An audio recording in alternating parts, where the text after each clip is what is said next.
Pangalawang rason kung bakit balik Islam dahil kailan ka naging Kristiyano? Ay, pagbinyag. O, sa akin din dati, dinala ako ni Mama doon sa simbahan. So, sabi ng pare, sa araw na ito, ay bibinyagan ko ikaw sa ngalan sa Ama, sa Anak at Espiritu Santo. At sa araw na ito, ay ikaw ay ganap na Kristiyano. Ibig sabihin pala, hindi ka Kristiyano kanina. Naging Kristiyano pag dinala ka. Ano ka kanina? Paniniwala ng Muslim ay Muslim ka na.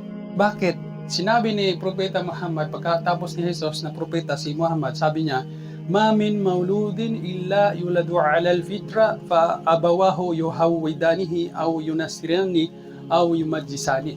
Sa Bisaya pa, walay bata nga gikataw, walang bata na isinilang liban na siya ay nasa estado na fitra, likas na pagsuko, pagtalima. Ibig sabihin siya ay naturalisa na Muslim. Sumuo na atong mga katigulan sasabihin ng ating mga matanda na dalhin natin to sa simbahan, pabinyagan na natin. Bakit? Baka maging moros to. Ibig sabihin may relihiyon na yung bata. Kung man, moros. Ibig sabihin Muslim. Pagdating doon sa simbahan, pinalitan ni Padre ang Muslim ng Christianity. So kung ikaw, bubalik ka, tawag mo na, balik Islam. Dili ka, wala, sayo, mali yung sinasabi nila na, lumipat ka pala. Hindi lipat, kundi balik. Yun po ang ibig sabihin ng balik Islam. So inshallah, sa gabay ng ating tagapaglikha, ay tayo ay gabayan yan sa kanyang relihiyon. Ang Islam, hindi ito relihiyon. Lahat ng relihiyon, tinatag, mayroong founder. Pero sa Islam, walang founder. Paano naging walang founder? Tingnan mo yung bata, meron ng relihiyon. Diyan pa lang sa sinapupunan niya, kahit ang nanay niya ay Kristiyano, paglabas ng bata at hindi pa siya nabinyagan, siya ay Muslim. So ibig sabihin pala, ang Islam, ang paniniwala sa amin, tinawag siyang din. Ano yung din? Hindi yan relihiyon. Ano yung din? Way of life. Sistema. Paraan. Gabay. Ano yung gabay? Dahil paniniwala namin, sabi ng tagapaglikha na si Allah, kahit yung nasa langit na mga nilikha at nasa kalupaan ay mga Muslim. Bakit? Ang ibig sabihin ng Muslim, yung isinuko mo ang iyong sarili sa kanyang gabay, sa kanyang sistema. So, ang kanyang sistema, tawag doon Islam. So, yung nakikita nyong buwan, araw, sila ay sumunod.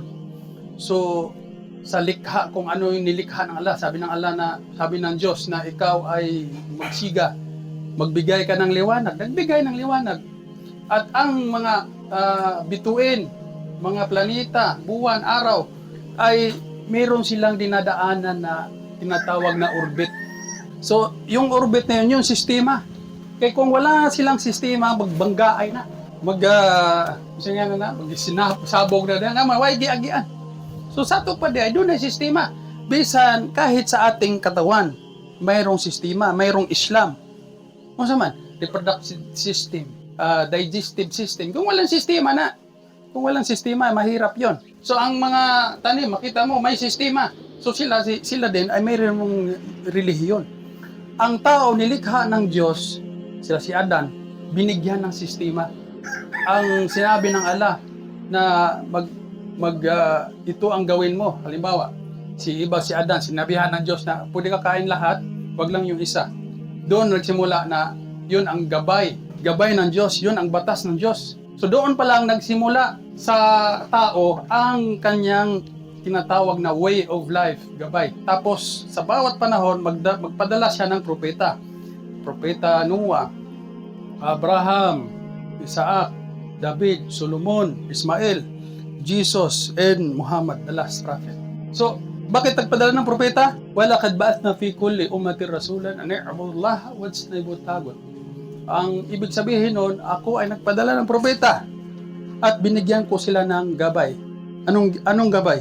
Na huwag silang sumamba ng ibang Diyos at umiwas sa mga hindi totoong Diyos.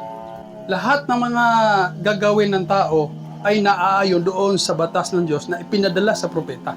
Yun ang tinatawag na Islam. Way of life, hindi relihiyon. Ang relihiyon, maliit na portion sa loob ng way of life, sistema ng batas. Lahat ng batas, kaya sabihin natin, Roman Catholic, 33 AD, itinatag. Paano yung 31, 30, 29? Wala na relihiyon yun, hindi nito malawas. Bakit? Hindi kilala si Jesus. Ibig sabihin, si Jesus, kung Diyos siya, bakit hindi kilala ng mga naunang propeta? Hindi kilala ni Abraham. Hindi kilala ni Moises. Alam ba ni Moises na ang kanyang Diyos, pangalan niya ay Jesus? Yung si Jesus nga, hindi niya kilala yung nabuhay pa si Jesus. Yun pa kaya sila Moises. Yun ang Islam. Ingon sabi ni Allah subhanahu wa ta'ala, Inna dina indallahil Islam. Sapagkat tinuod ang akong relihiyon nagihatag sa katawhan apil na sa adan hantod sa ulahi ug sa maabot. Unsa man? Islam. Unsa na Islam? Way of life, sistema. Unsaon nimo adtog CR, na ipamahagi. Kaysa relihiyon nagtudloan na, unsaon nimo pangluwa, na ipamahagi. Sistema. Unsaon nimo paglakaw, unsaon nimo pagsinina, walay relihiyon nagtudlo niyan na unsaon nimo adtog CR. Unsaon nimo pagluwa. Naman, ang Islam kumpleto. Bisan pagtapad di mo sa imong asawa, dunay pamaagi. Walay nagtudlo niya ng kuan. Mo na ang Islam kumpleto. Bisan tapad sa imong asawa, dunay pamaagi. Mo na ang Islam.